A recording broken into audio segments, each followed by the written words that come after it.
ასეთი შემთხვევა არ არის, როცა უნდა გაიქცეთ. რიჟვაძეს თქვენი ბარებდით გაკითხვაზე? საბედისწერო გასროლამდე თორნიკე რიჟვაძე შუამავლებს ხვდებოდა. რას თხოვდა?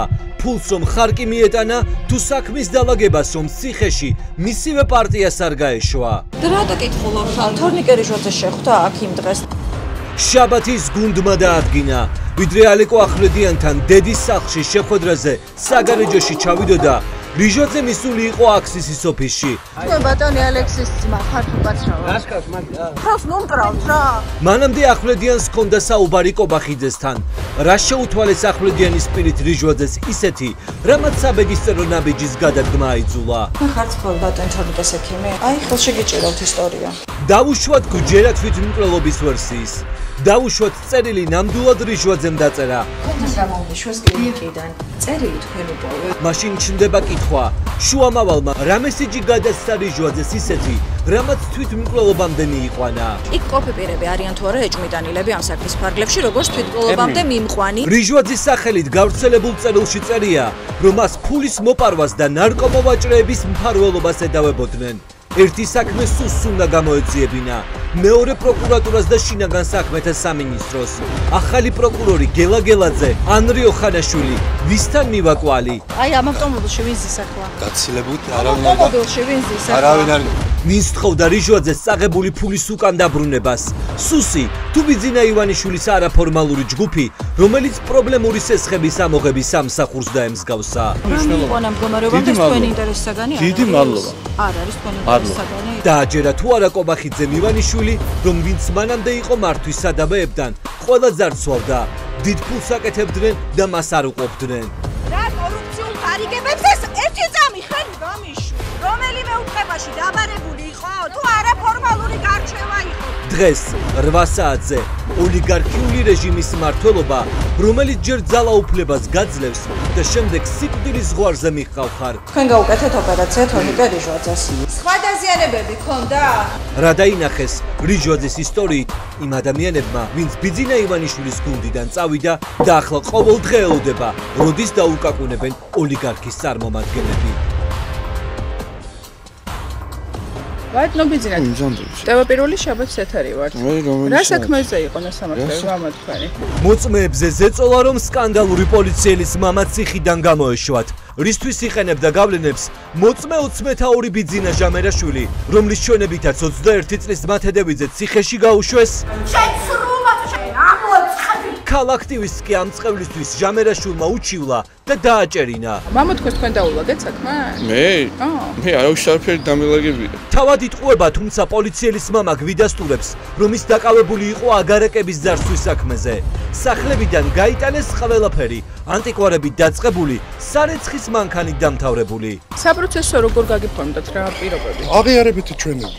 დღეს 8 საათზე მოусმინეთ მოწმეებს, რომლებიც ადასტურებენ, რომ პოლიციელი ბიძინა ჟამერაშვილი მათ მამის წინააღმდეგ შეტანილი საჩივრების გამოტანას თხოვდა. ჟამერაშვილი არის მერე ხოცებოდა გაბაჩელი გამუშოთ არსად არ მეჩერებენ რომ გეპოლობეთ ჩემ საქმესაო ეგ მაიმუნი კაცია გათახსირებული. ჩვენ ვიპოვეთ ოქროს მოწმეები, რომლებიც ხვებიან, რომ სერიული ძარცვის სქემა სწორედ მათედევიძის საქმის ოქროს მოწმე პოლიციელის მამა მოიფიქრა. მეორე დღე დაიჭირეს, მე მესამე დღეს. ანუ თვითონ თქვენი სახელი და გვერდი დაასახელა. სულ ყველაფერი. თქვენ გაბრალებდათ? სულ ყველაფერი.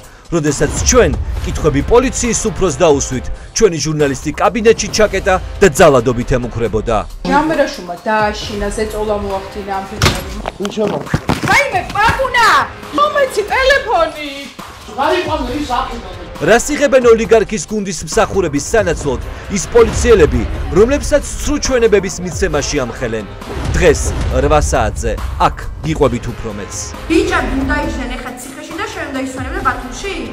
შენ უნდა ამუსიარა და უნდა იცოდეს თელმა საქართველოს. საკმაოდ ძვირადღირებული სახლია, უზარმაზარი მაღალი დაეხმარნენ კაცო მარტო ის ხარ არის. ჯერ მინისტრები, ახლა მოადგილეები. დღეს საღამოს 8 საათზე ჩვენ გიჩვენებთ ჩინოვნიკების უკვე აშენებულ და მშენებარე სასახლეებს.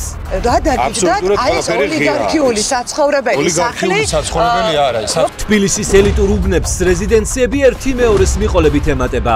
შესაძლებელია თუ არა ასეთი მდიდრული სახლების მშენებლობა, რემონტი და მოწყობა მხოლოდ საჯარო მოხელის ხელფასით. ვიმჩუქით და რას მასწავლეთ როგორ აშენებთ ამ ხელასახლს. ბუნებრივი ქვების და რკინის სინთეზი, ბრიტანული და ნეოკლასიკური მიმდინარეობა. ნახეთ დღეს საღამოს 8 საათზე, რას ირჩევენ ეკონომიკის სამინისტროს მაღალჩინოსნები. როგორ გახდნენ თქვენი მოადგილეები მილიონიანი სახლების სამფლობელები? შეგიძლიათ ამიხსნათ, აი შემიძლია გაჩვენოთ ამ ადამიანების მილიონიანი ქონება. ჩვენ დავსვით კითხვები და რაც გვიპასუხეს, გაჩვენებთ 8 საათზე. ბატონო ირაკლი, მაინტერესებს სახელმწიფო მოხელები მილიონიან ქონებებს როგორ შოულობენ? გამარჯობა, მე გახლავართ ის 15 წლის მოზარდი, რომელზეც იძალათ ეს სკოლის მოსწავლეების წამების ორგანიზებისთვის დაკავებულია ქართული ოცნების მხარდამჭერთა ჯგუფის ლიდერი. სადისტურად მექცევებენ. დანას ისე მისვამდნენ, რომ დასერილი მაქვს ზურგი. უმბლაძემ საფეთქელთან იარაღი მომადო, რომ გადაეღოთ სურათი. პროევროპული აქციების მონაწილე 15 წლის ბიჭი მიტოვებულ შენობაში ჯგუფურად აწამეს და შეფს ტელეფონით აყურებინებდნენ. მეთაურს მოასმენიეს როგორი ხდება შეშინებული და ნაცემი ბავშვი, ნაწამები ბავშვი გოდის. შაბათის გუნდმა სუსის ფაილებში მიაკვლია, ვინ არის ფაშისტური დაჯგუფების მეთაური. სუსი ლევან აბესაძეზე წერდა, რომ ის ოცნებას არჩევნებზე ეხმარებოდა. კი, ქართულ ოცნებას აძლევდა ხმას. კი, ქართულ ოცნებისთვის. კი, ხაბეიშვილთან ერთხელ უსიამოვნება მოუვიდა. მერე როგორ ჩაითრიეს არასრულწლოვნები ფაშისტური იდეოლოგიის მოძრაობაში. გარჩევებმა სკოლის ერთ-ერთი მოსწავლე ისე დღეში ჩააგდო, რომ ხიდიდან გადახტა. საიდან გადახტა? კაიცაგესის ავჭალის ხიდიდან. ამ ყოლაფრის ორგანიზატორზე სოცქსელში წერენ, რომ ის გომელაურის ნათლულია. დედა ამტკიცებს, რომ გომელაურთან მხოლოდ ოჯახი მეგობრობდა. ვახო, მინისტრი კი არ დაბადებულა, ხო? ოჯახის წევრებით ვიყავი მაგათი. ვიდრე პოლიცია ხალხის შარდზე ნადირობს და აქტივისტებს ქუჩა-ქუჩა დასდევს, ნახეთ რა ხდება ქვეყანაში, რომელიც სრულ განუკითხაობაში იძირება.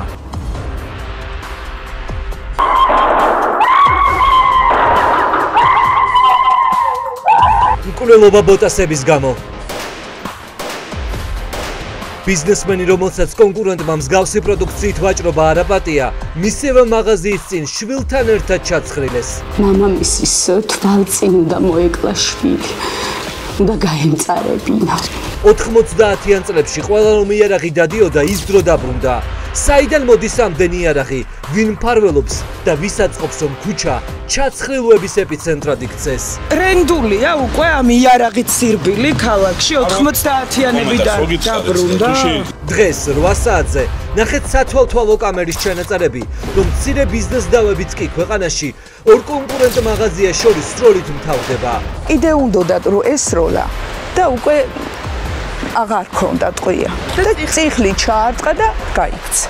ეს ყველაფერი იგეგმება და მზადდება წინასწარ და აღარავის აქვს შიში, რომ ციხეში მკვლელობისთვის ბევრი წლით წავა. ჩემი შვილებისთვის პასუხი არ მაქვს რატომ? დღეს საღამოს 8 საათზე მე და გამომძიებელი ჟურნალისტები ამ სტუდიიდან გიჩვენებთ ამბებს, რომლებსაც სხვაგან უბრალოდ ვერ ნახავთ.